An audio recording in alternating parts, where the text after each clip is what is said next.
Wow. Wow. Ew. Ew. Ew. Ew. 2 wows, 5 ews. That's my rating. Now, I'm not sure what order we're gonna go through these, so let me just put them here and okay. Who the fuck?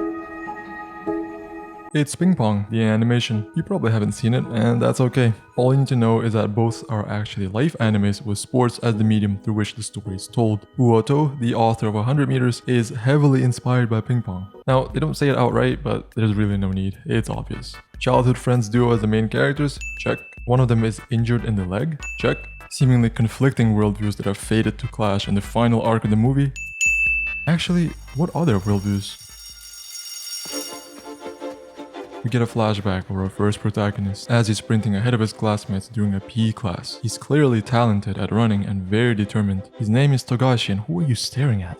As he's walking home, a random kid trips in front of him, straight on the hard floor. He sounds out of breath and weak. Togashi tries to help, but the kid says all this is normal. What's normal? You have asthma? Are you injured? Where are you running from? And there he goes. I sure hope his motivation and backstory is explored at some point. So he's actually a transfer student in Togashi's class. His name is Komiya. He's really shy and sucks at running. One day, while Togashi's in his bed waiting for the next plot progression, he suddenly hears strange noises outside the window. He looks over and that's Komiya. Komiya, wait! My flashback is almost over and we still don't know if you're an abused child or just schizo. Komiya, hold on. Togashi decides to walk him home and finally we get to figure out what the hell is up with this guy. Okay, then why are you always running? Because it gets blurred. What do you mean? What's blurred? The world. No, he's not Dio reincarnated as a 6th grader. Then why does he talk? The way people talk in this movie sounds like each character is doing an impression of Jordan Peterson. I'm not really sure how to solve the problems in my life, so I just keep running away. So I keep doing it, even though I know my problems can't be solved by running. But you're wrong about that, Komiya. Running the 100-meter dash faster than anyone else can solve almost anything. How can you be so sure about that? Okay, Komiya, I have to tell you the truth. I actually don't know what I'm talking about. Then how do you talk about it? Truth is, the author is using my voice to push his film.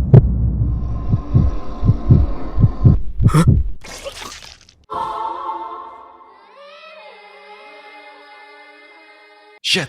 This happens literally every 10 minutes. Here's Togashi sitting down at an interview with just a high school runner about 2-3 years older than him. Okay, would you like to ask your first question, Togashi? Tell me, what made you decide to run?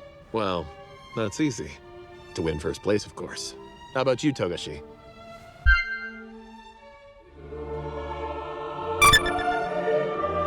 Do you like running because you're naturally faster, and that makes it fun for you? Wait, I've played these games before. He's asking me a loaded question on purpose so he can set himself up for a philosophical monologue. What should I do? Yeah, I guess so. Me too. Oh god. But once you take first, Not like it's hard this. to go back Some to just part of you enjoying must yourself. You have to realize run no that, matter Togashi. what and never give Why up. are you so locked in? Dialogue can feel out of character for many reasons. An author can forget a character development, the voice actor can misunderstand the character, but what I hate the most is when the author tries to make their work sound artificially smart and deep. And in sports anime especially, it's really hard to be pretentious. Because a lot of the times, you don't need words to have a conversation with someone. One of my favorite tropes in fiction is when a seemingly retired mentor teaches a struggling student that they see themselves in. They've walked that path before, they know where you can trip and fall, whether it's hot or cold, and they just don't want you to make the same mistakes. But they also know that you can't trust their words alone, so they show it to you in the language you understand most.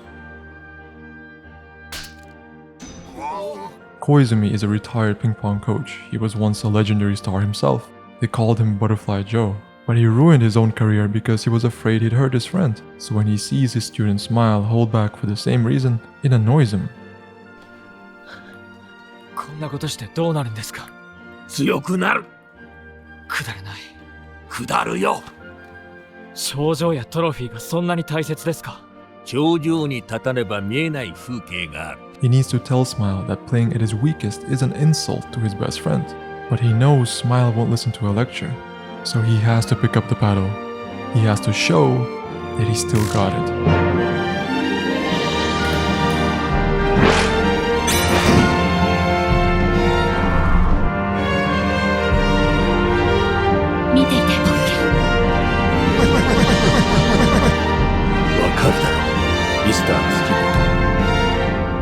eyes tearing up. It's... oh, come on. What is this now? It's where Togashi is in a really tough spot in his career and it's his last chance to prove himself or he loses everything. He's looking for guidance and it just so happens that his company set up a meet and greet with a second-ranked national runner, Kaido. He looks wise and experienced. Let's see what he has to say. Because you can escape from reality. What? If winning a race isn't possible for me here, then I'll just do all I can to escape this reality. And doing that means I still have hope for myself. It means that my attitude in life is to not give up on me. There might be other opinions out there, insights, truths too, even enlightenment getting thrown around. I only recognize my own. That's the duty I have to myself. This guy's gone. He's batshit crazy. Please call the police. Please call the police. Please call. Honestly, I should just quit. If I need a psych ward reservation to compete, what's even the point? Okay, it's decided. Unless by some cosmic coincidence someone manages to give me a reason to run, I'm done. Sorry, are you Mr. Togashi? Huge fan! You inspired me to get into track and field. Could I maybe shake your hand? Oh, of course. Thank you so much! Oh, that's good. So he somehow finds a fan, even though his peak was 10 years ago and he's on the verge of unemployment. And actually having a fan is so overpowered that he's just going to win this run too. Why not? Hey coach, you won't believe it, but the advice worked. Oh, did you take the red pill? What? Sorry, go on. I found my reason to run. It's not to win, I run for others. I'm not even joking, this is the actual order of how things went. The plot progression is genuinely how it feels to complete quests in an MMORPG. I see your problem. You need to talk to Reason Turan. Come back once you're finished. Hi, I'm Reason Turan. I'm a big fan. Oh, that's cool. Which... oh. Now, I know the plot needs to move somehow, but it has to be earned. In Ping Pong, for example, Peko finds himself in a similar situation. He thought he was the best player until he gets beaten by a Chinese exile. Everything he believed in is put into question, and now he also wants to quit. But the person bringing back his passion is someone who previously looked down on them. Akuma tells Peko to keep playing because Peko has the talent. And we know those words are genuine, because just a couple episodes ago, Akuma was trash-talking him. But ever since getting humbled, Akuma doesn't compete anymore, which allows him to finally see things objectively. Peko is the best player he's ever seen. You see how much more fitting it is for an actual established character to be the one to pull the protagonist back on the right track? And the issue is the plot constantly makes these assholes. Hey, Aoi! Togashi! I knew it, that's your name, right? Yes, excuse me. Oh, wait, could I ask you for a favor? Sorry, I can't. No one's really interested in track and field anymore these days. Excuse me. Ah, the stupid net! I almost had him. I'll try again later.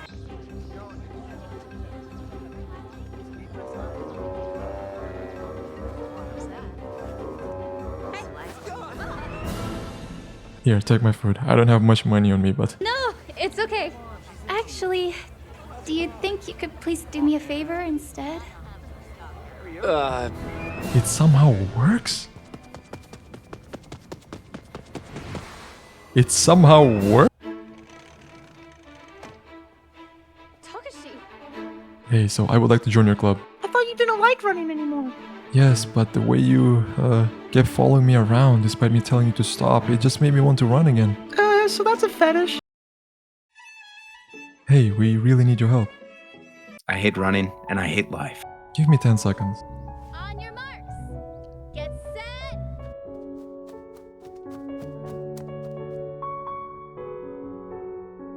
My time. 12.13 seconds. What? What could you be possibly smiling about? Oh, and off it goes. Oh yeah, what about Komiya's leg injury? Well, it actually just got off-screened. Yeah, it never affects the story in any way. But you know, leg injurium is apparently highly transmissible through best friends. So about halfway through the movie, Togashi gets a muscle strain of his own, which results in him scaring off 2 kids, breaking down in tears, and then staying on all fours for what seems like hours? By the way, if you're watching, do not do this, because you might end up with wrist strain and bursitis, unless you need to have a dramatic moment.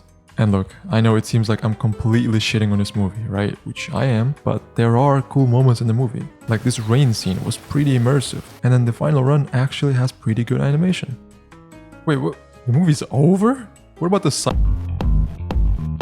let's talk about Komiya's character arc. Now, I'm calling him a side character because he doesn't go through any meaningful development and is mostly just a plot device for Togashi. I'll prove it to you. Believe it or not, character progression in this movie is pretty easy to track because the story has no idea how to have important characters interact unless it's in a random hallway.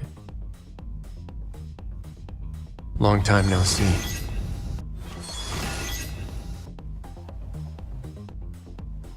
Hey, the track is this way. Okay, so that's high school. 10 years later, Komiya finds himself in a philosophical quote clash with this guy. His name is Zaitsu.